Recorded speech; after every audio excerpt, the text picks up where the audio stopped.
Pemain Indonesia terlalu polos. Kata itu layak kita sematkan untuk timnas Indonesia yang bermain sangat polos ketika menghadapi Bahrain ya. Memang polos ini tidak terlalu baik juga ya kayaknya ya. Karena kita terlalu polos. Sebenarnya polos ini baik ya dalam untuk kebenaran. Tetapi kita perlu juga melakukan trik-trik yang kita bilang agak sedikit nakal untuk menghadapi orang-orang yang nakal. Seperti itu. Jadi ketika melawan Bahrain, kita tahu Bahrain ini sedikit melakukan tindakan-tindakan yang tidak sportif guys. Jadi menurut aku bukan hal yang salah jika kita mengikuti pola permainan mereka. Jika mereka bermain tidak sportif, kita pun juga ya harusnya bisa memberikan sebuah sentilan-sentilan atau upaya-upaya yang tidak sportif juga. Terkhusus ketika kita sudah unggul 2-1 atas timnas Bahrain guys.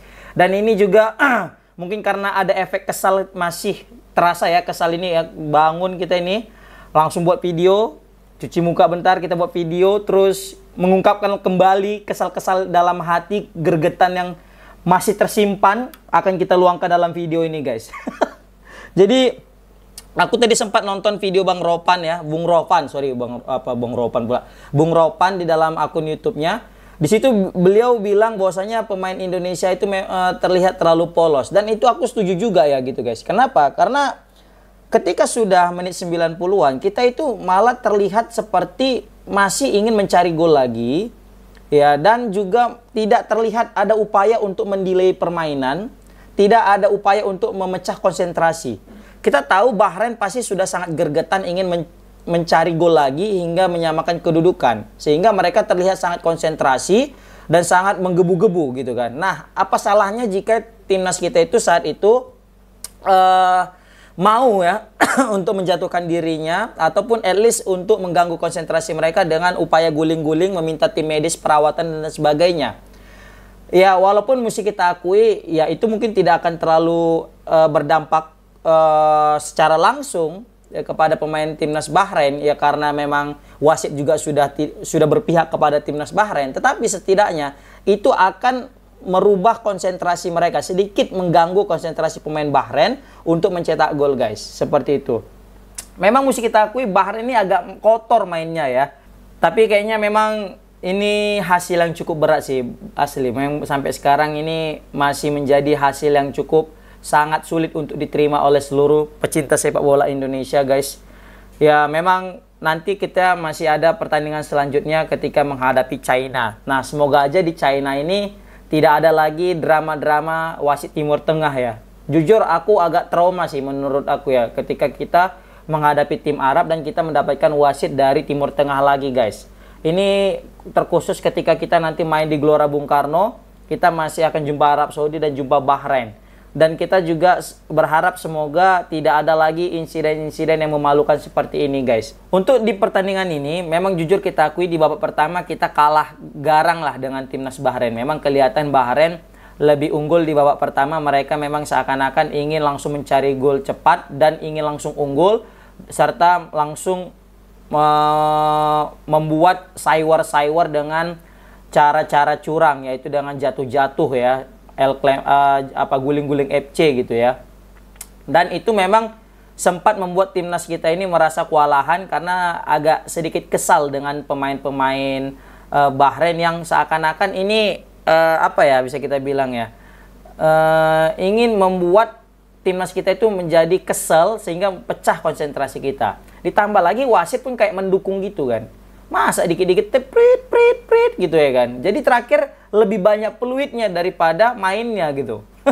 Tapi untungnya di babak kedua mungkin setelah setelah half time di situ mungkin Coach Sintayong memberikan instruksi yang lebih jelas lagi, lebih detail lagi tentang kelemahan-kelemahan daripada timnas Bahrain di babak pertama, sehingga terbukti di babak kedua kalau dari segi permainan kita jauh lebih unggul ketimbang Bahrain. Walaupun mungkin dari segi shoot memang Bahrain lebih banyak, tetapi untuk efektivitas bermain kita jauh lebih unggul daripada Bahrain. Dari segi peluang itu mungkin bisa kita bilang peluang kita lebih berbahaya di babak kedua ketimbang Bahrain itu sendiri guys.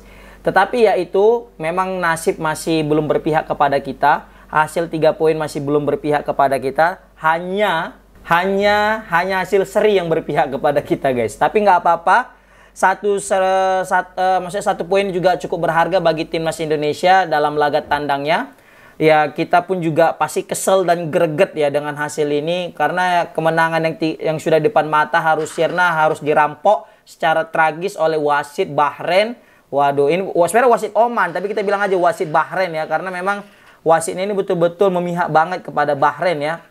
Ternyata setelah kita usut, ketua AFC asalnya dari Bahrain guys. Waduh, ini juga mungkin jadi salah satu penyebab kita juga negatif thinking kepada Bahrain ini kan.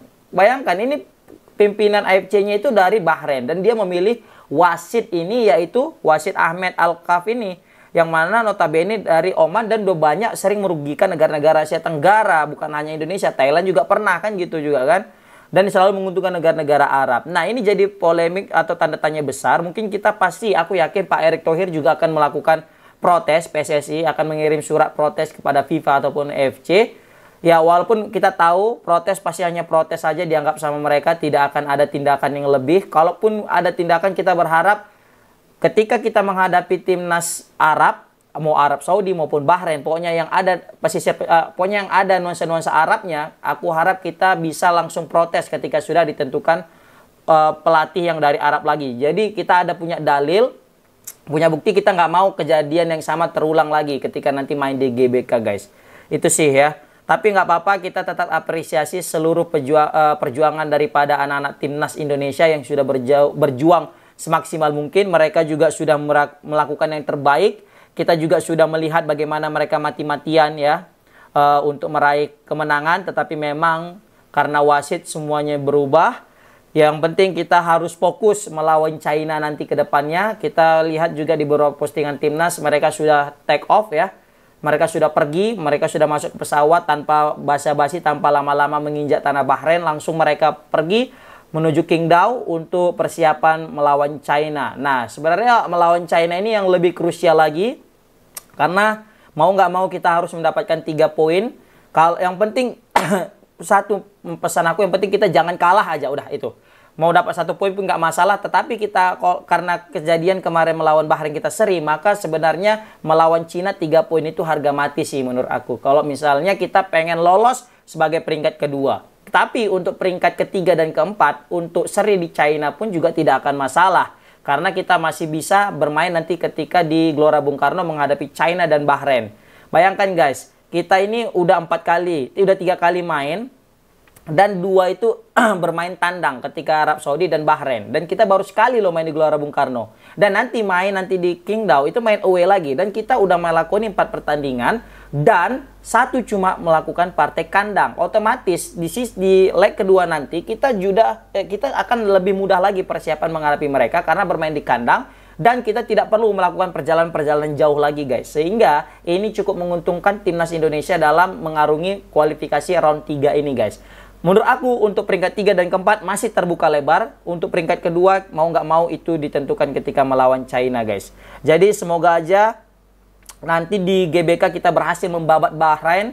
Betul asli masih terasa sakit hatinya sekarang ya. Walaupun kita udah bangun tidur nih karena nonton tadi malam. Sumpah itu masih kerasa aja. Buka sosmed juga udah nggak enak lagi kita ya kan. Gara-gara kekalahan ini guys. Nggak apa-apa, yang penting peluang masih ada. Semangat timnas Indonesia. Semoga nanti di China juga kita nggak polos-polos amat mainnya. Yang penting gini, kalau misalnya kita tengok tim lawan ini mainnya sportif, kita sportif. Kalau misalnya tim lawan mainnya agak-agak kotor, kita nggak salah untuk memainkan permainan yang sedikit kotor, sedikit licik untuk mengimbangi permainan mereka. Kalau kata Ustaz Abdul Somad sombong untuk orang sombong adalah sedekah. Oke, komen di kolom komentar gimana menurut kalian tentang hasil mengecewakan timnas Indonesia melawan Bahrain dan bagaimana tentang wasit Ahmed ini asal Oman guys. Assalamualaikum warahmatullahi wabarakatuh.